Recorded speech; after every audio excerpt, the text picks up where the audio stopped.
So if your boss came up to you at work tomorrow and they were all excited and they announced to you, I've arranged some coaching for you, some personalised training, coaching and development just for you, because I think that you will really benefit from it. So I've selected you above everybody else in the business, above everyone else in the office for further training.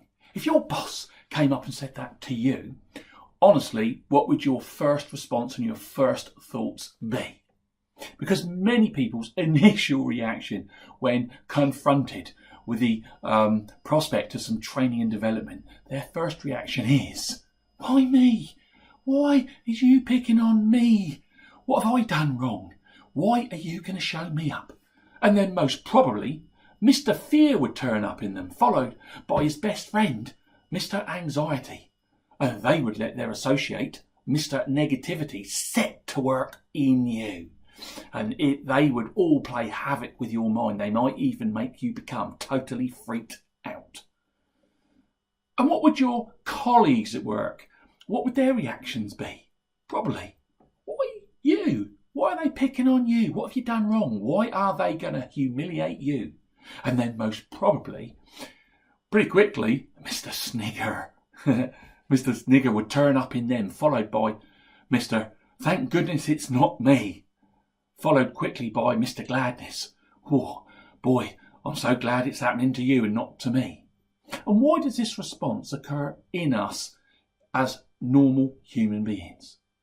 The reason is because we see the need for training as a confession of weakness, especially if we've been in the job for some length of time, and more especially if we are a senior person in that business or we are the owner of that business. We see it as a negative or as a penance, and the words coaching, training and development are viewed with cynicism, with skepticism and with negativity. They are words to be avoided at all costs.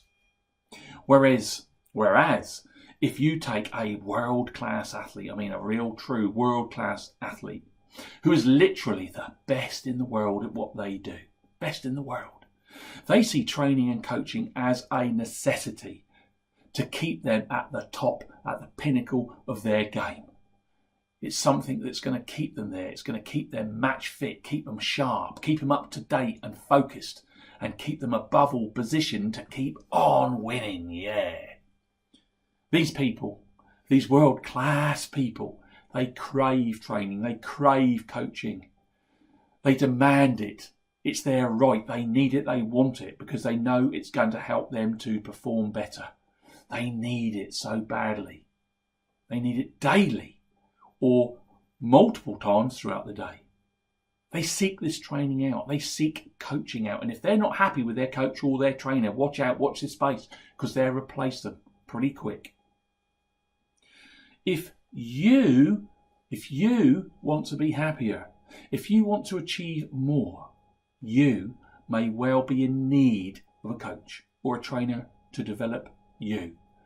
To put it as simply as I can, if you are not where you want to be, you may need some plain old-fashioned help to get you there. And that's what coaching, training and development is. Just plain old help. It's as simple as that. Help is nothing to run from. In fact, one should run towards it. Just think of a coach or a trainer as a helper. And your coach, your trainer, your helper does not need to be qualified to the hilt. Could be good, could be bad. Is it needed, is it not? I don't know. They do not need to be qualified to the hilt, and they do not need to have letters after their name. They just have to have the knowledge that you want. And coaches, trainers and helpers can come in many different shapes or forms. So just use them as a conduit to let their knowledge flow into you. Use what they've got. Suck them dry. The more they pass on to you, the stronger you will become. And there are, as I've said, all types of helpers available to you. Helpers for your mind, helpers for your body, and helpers for your spirit. And you may have to pay.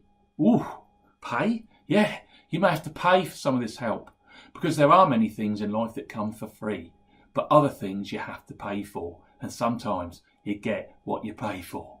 Someone, for example, might spend £500 on a suit. and they'll only wear it once or twice, but they'll refuse to pay the same amount for a helper that might even take them to a better place than where they currently are, and they'd be able to stay there forever. So ask yourself, in that scenario, which would be the best return on investment?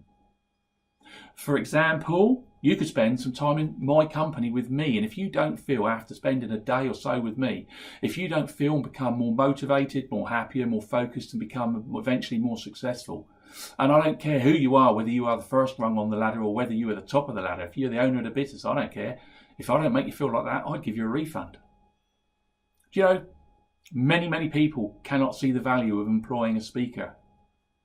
But if that speaker enabled you, your colleagues, or your company to get to a better place, what price would you actually put on that?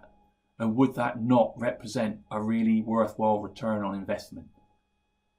The bottom line of this video, the message is, whether you are an individual, a team, a department, or a company, or if you're the owner of that company, do not run from help. Do not hide from it. Go seek it. Go get it. If you ask, help will come.